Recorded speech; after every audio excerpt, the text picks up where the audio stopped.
Friends, welcome to mass kitchen. இன்றைக்கி நம்ம பிள்ளைகளுக்கு பிடித்தமான மினி அப்பம் எப்படி பண்ணலான்னு பார்க்கலாம். பச்சரிசி 1 கப் எடுத்துக்கோங்க. இது கூடவே அரை டீஸ்பூன் வெந்தயம் ஆட் பண்ணிக்கலாம்.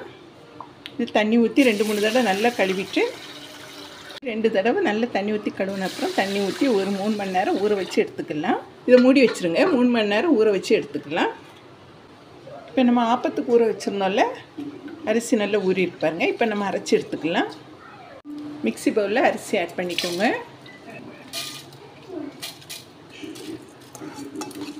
இது கூடவே 1 கப் சோறு ஆட் பண்ணிக்கோங்க. தேங்காய் துருவல் 1 கப் ஆட் பண்ணிக்கலாம். அரை டம்ளர் தண்ணி ஊற்றி மைய அரைச்சி எடுத்துக்கோங்க. இந்த அளவுக்கு மைய அரைச்சி எடுத்துக்கோங்க. இது ஒரு பவுலில் ஆட் பண்ணிக்கலாம். மிக்ஸியில் 1/4 டம்ளர் தண்ணி கலக்கி ஆட் பண்ணிக்கோங்க. நல்லா மிக்ஸ் பண்ணி விட்டுருங்க. இந்த அளவுக்கு கொஞ்சம் மைய அரைச்சி எடுத்துக்கலாம். இப்போ இதை மூடி வச்சுருங்க. ஓவர் நைட் நல்லா புளிக்க வச்சு எடுத்துக்கலாம். இதுகளை இப்படி சின்னதாக கட் பண்ணி கழுவி எடுத்துக்கோங்க. இதை இப்போ மிக்ஸி பவுலில் ஆட் பண்ணிக்கோங்க. இதில் அரை டம்ளர் மட்டும் தண்ணி ஆட் பண்ணி கட்டியான தேங்காய் பால் எடுத்துக்கோங்க. தேங்காய் பால் நம்ம ஃபில்டர் பண்ணிக்கலாம். ஃபஸ்ட்டு இருக்கிற தேங்காய் பாலே கட்டியான தேங்காய் பால் எடுத்துக்கோங்க. ஆப்பத்துக்கு அதுதான் சூப்பராக இருக்கும். இது தேங்காய் பால் நமக்கு இனிப்பாக தான் இருக்கும். அது கூடவே நம்ம 1 ஸ்பூன் சீனி ஆட் பண்ணிக்கலாம். சீனி ஆட் பண்ணி மிக்ஸ் பண்ணி விட்டுருங்க.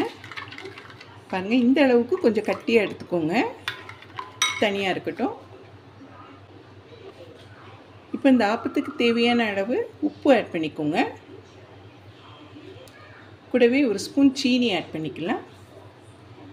சோடா உப்பு வந்து அரை டீஸ்பூன் ஆட் பண்ணிக்கோங்க. மாவுக்கு தகுந்த மாதிரி சோடா உப்பு ஆட் பண்ணிக்கலாம். இது ஒன்று போல் மிக்ஸ் பண்ணி விட்டுடலாம். பாருங்கள், ஆப்ப மாவு இந்த அளவுக்கு தண்ணியாக இருக்கணும். இந்த அளவுக்கு நீங்கள் ரெடி பண்ணி வச்சுக்கோங்க. ஸ்டவ்வில் குழிப்பணியாரம் பேன் வச்சுக்கோங்க. இதில் எண்ணெய் அப்ளை பண்ணிக்கோங்க. பேன் ரொம்ப சூடாகாமல் பார்த்துக்கோங்க. பெரிய கரண்டி எடுக்காதீங்க. சட்னிக்கு யூஸ் பண்ணுவோம்ல, சின்ன கரண்டி எடுத்துக்கலாம். சின்ன குழிக்கரண்டி எடுத்துக்கோங்க. சிம்மில் வச்சுக்கோங்க. இப்போ நம்ம ஒவ்வொரு குழிக்கரண்டியாக ஒவ்வொரு குழியில் ஊற்றிக்கலாம். லைட்டாக இதை ப்ரெஸ் பண்ணி விட்டுருங்க.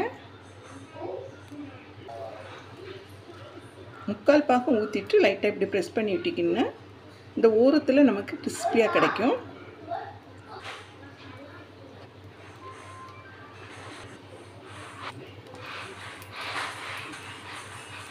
நமக்கு சின்னதாக ஊற்றுறோம் இல்லையா, அதனால் சிம்மில் வச்சுக்கோங்க. உப்பு ஊற்றும் போது சிம்மில் வச்சு ஊற்றிக்கோங்க. அதுக்கப்புறம் மீடியம் ஃப்ளேமில் வச்சுக்கோங்க.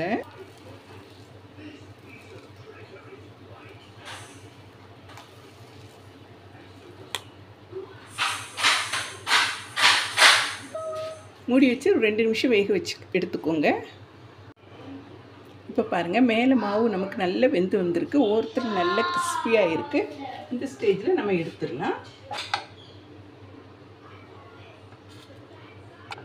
இப்படி சின்ன ஸ்பூனை வச்சு எடுக்க தான் உங்களுக்கு வசதியாக இருக்கும். சின்ன ஸ்பூன் எடுத்துக்கோங்க. ஓரத்தில் எவ்வளோ கிறிஸ்பியாக இருக்குன்னு பாருங்கள். உள்ளுக்கு நல்ல சாஃப்டாக இருக்கும். இதில் தேங்காய் பால் ஆட் பண்ணி பிள்ளைகளுக்கு கொடுங்க. இது காலை உணவாக பிள்ளைகளுக்கு கொடுங்க. ரொம்ப ஹெல்த்தியாக இருக்கும். ஃப்ரெண்ட்ஸ், மினி அப்போ இதே மாதிரி ப்ரிப்பேர் பண்ணி வச்சுக்கோங்க. இதை பிளேட்டில் ஆட் பண்ணிக்கோங்க.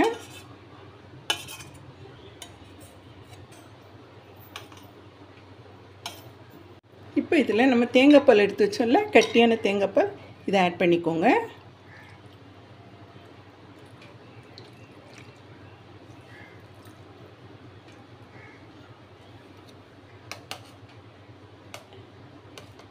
தேங்காய் பால் சுவையோடு சூப்பராக இருக்கும்.